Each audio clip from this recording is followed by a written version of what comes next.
Chapter 1, Mishnah 2. This Mishnah expands on the laws discussed in the previous Mishnah. It begins by describing the case in which an erva exempts her co-wife from chalitza or yibum.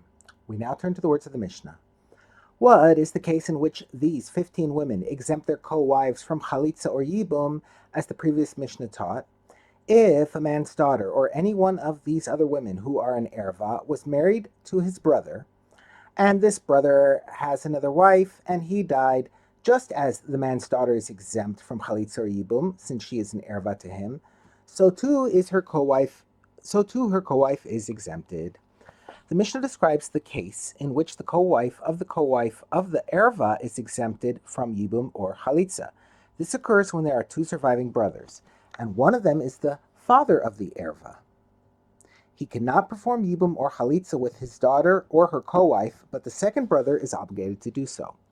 If his daughter's co-wife went and married the second brother, that is, the second surviving brother performed yibum with her, and the second brother has another wife as well, and then he too died without children, leaving these two widows to the first brother, then just as his daughter's co-wife is exempt from chalitza or yibum with him, so too the co-wife of the co-wife is exempted.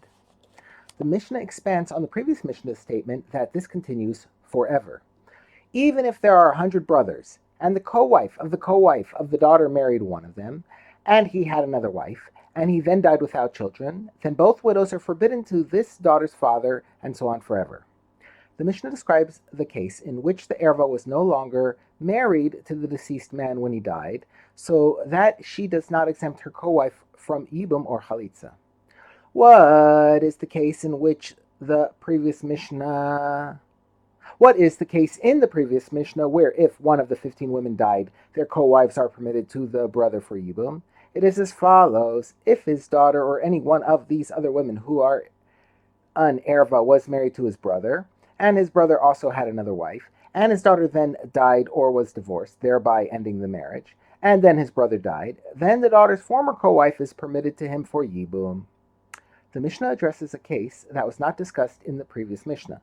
We learned there that if an underage girl was given in marriage by her mother or brothers, she could simply refuse to stay married to her husband and thereby annul the marriage.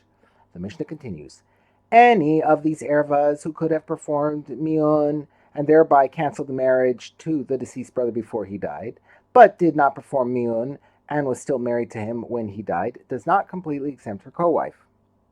Rather, her co-wife must perform chalitza with the surviving brother, but may not be taken in yibum by him. Since biblical law does not recognize her marriage to the deceased brother, on the biblical level, the co-wife was the only wife. Therefore, on the biblical level, the living brother must either marry her or perform chalitza, so she is free to marry others. However, since the rabbis do not recognize this marriage, they said that he should not do yibum, since it looks like he is committing a sin of marrying an erva's co-wife. He must therefore perform chalitza in order to free her to marry others.